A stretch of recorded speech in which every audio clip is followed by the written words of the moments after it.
Itu emat itu bilang, orang bilang emat, tapi saya bilang manusia yang punya Tuhan diberikan untuk gunung itu. Nama saya Nemang Kawi, anak panah putih. Bukan, nama saya bukan bilang emat, dia bilang anak panah putih. Anak panah putih. Nemang Kawi itu.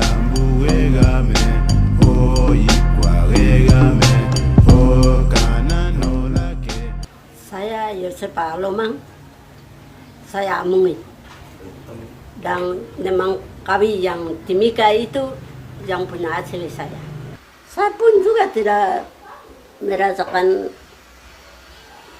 anak juga. Saya rasa dulu. Saya punya anak-anak. Laki-laki 1, perempuan 4, tapi sudah mati habis. Negara Republik Indonesia bunuh saya orang Mamume seperti ini. Yang tanah Timika militer milik ini bukan dibeli, ditodong dengan senjata baru mereka ambil.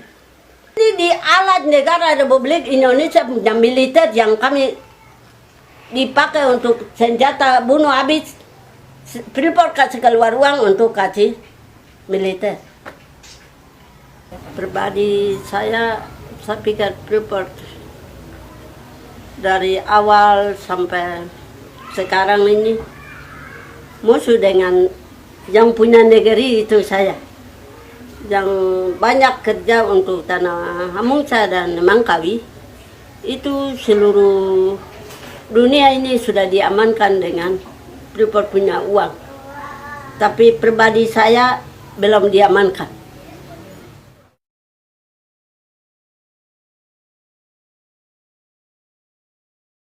77 itu saya pikir militer masuk di Kuamki baru, Airport Timika. Airport Timika itu militer turun dengan pesawat Likudir besar. Saya bilang, Bapak ini orang apa yang masuk ini? Begini Bapak saya bilang, Bapak adik Paulus Makal, dia bilang, Bapak, anak, nanti besok lusa tentara ini yang makan kita, bunuh kita. Kenapa jadi bunuh kita ya? Begini mengamankan Timika, jadi datang gitu. Itu yang saya lihat. 77 yang masuk tentara itu.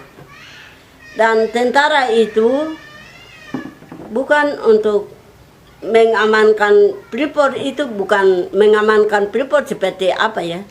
Mengamankan untuk kita masyarakat. Masuk di dalam militer baju hijau, semua itu masuk dengan di rumah. Angkat orang laki-laki di rumah angkat.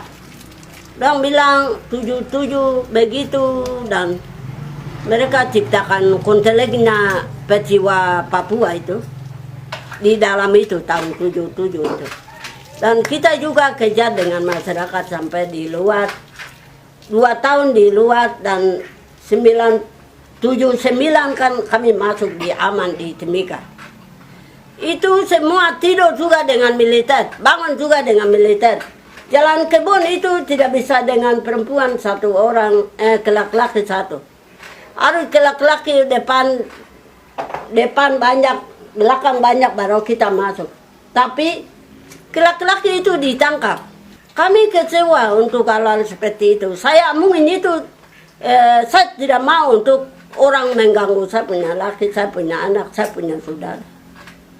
Orang Amung begitu, dan berapa sekian orang itu bawa keluar. Saya kecewa, saya menangis. Bikin sampai saya bawa lari masuk di tahanan. Saya telanjang datang untuk minta Bapak, anaknya saya, suaminya saya, saudara saya begini. Mama tidak punya hak. Mama pergi menangis di rumah. Siapa mau bicara? Siapa berani untuk melawan militer? Tidak ada itu.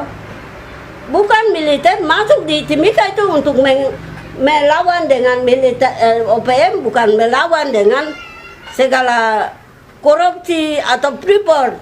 Melawan dengan orang pribumi negeri sendiri. Baru orang bilang OPM, jadi kita bunuh. Diam. Mama diam. Kasih sekolahkan anak-anak.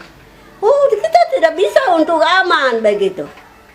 Tapi mereka ditakuti kita dengan senjata. Senjata, peluru senjata deh begini. Bikin sepatu, baru datang bikin toroma, mama baru bawa keluar, suaminya dibunuh, dihilang. Di laut, dibuang, ditangkap. Itu kan siapa mau aman? Saya ini toroma seperti itu. Pergi kebun, bikin kebun juga militer masuk dengan senjata. Langsung tebang kayu, ambil kayu besi, ambil kebun orang punya sayur. Kami bilang ribu-ribu itu langsung tolong dengan senjata. Itu mengamankan Freeport itu, kita ini harus diamankan dengan senjata kan. Saya bilang, saya bunuh saya, baru saya berdiri. Saya punya anggota 50.000 ini mati dengan menikmati melawan dengan mereka. Tahun 80-an, masyarakat yang ada laki-laki yang kuat sedikit di dalam keluarga, langsung mereka pergi ganggu dia. Ambil besi, kayu besi, ambil dia punya ayam, ambil dia punya kebun sayur. Begitu anak-anak doang menangis. Tidak ada yang mama-mama takut, mereka bawa lari hilang. Bapak taruh anak di mana, suami saya di mana begini. Perkosa untuk masyarakat, pembunuh untuk masyarakat dari tahun 80-an sampai dengan 90-an. Orang bilang itu OPM, bukan itu manusia. Tuduh dengan saya kata itu. Dan 94 itu yang saya masuk tahanan betul selama 1 bulan di WC, air WC. Baru orang bilang, kau tahu makan kah? Baru mereka punya tanpa itu buang di dalam WC, di sana baru air terampung di dalam air. Kau tahu makan kah? Makan nasi itu. Mereka punya makanan 4 itu buang. Saya bilang mama tua itu, punya tante, Mama Juliana, kau makan tanpa tai ayam kena, tapi kau makan tai manusia kena, tapi kau paksa tahan terus. Saya masuk tahanan di atas 18 kali saya, karena halal ini. Tapi saya selamat sampai ke 94 baru saya masuk di WC lagi. Selesai itu masuk kontinat, kami 15 orang yang masuk, 5 orang hilang dengan kontinat kualik-kualik. Itu pam kualik itu juga tidak boleh adakan. Nama kualik tidak boleh ada. Pam kualik tidak boleh ada. Di dalam Freeport pun juga tidak boleh Freeport ada kualik. Di sekolah pun juga tidak boleh ada kualik. Itu sejarah untuk militer buat. Untuk saya mama kualik yang bicara. Saya istrinya kualik. Jadi mereka disap saya untuk OPM kualik-kualik begitu. Dan saya masuk tahanan di atas tahanan. Saya tahun 77 sampai dengan sekarang ini saya disap OPM. Itu militer hanya datang itu untuk mengamankan saya dan masyarakat saya.